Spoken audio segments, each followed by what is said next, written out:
Menimcha mana bunaqa archilantina narsa qidiryapti bu bola deb o'ylayapsiz-a dedim. 30 kunda yangi sohani o'rganib, YouTube'dan pul topib boramiz.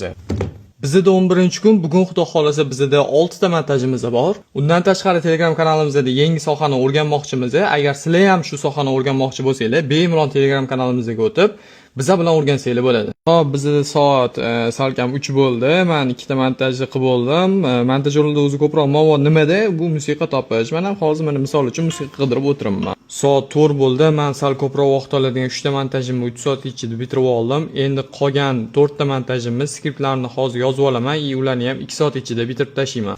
Montajlarimni bitirib oldim. Hozir sizlarga bitta zo'rroq yetib bermoqchiman. Kechasi 11da men shu yerga shug'ullangani kecha keluvdim. Yo, naryodan bitta brat keldilar-da, fanar tushiribgan, nima qilsan dedilar. Men shu yerda shug'ullanyapman dedim.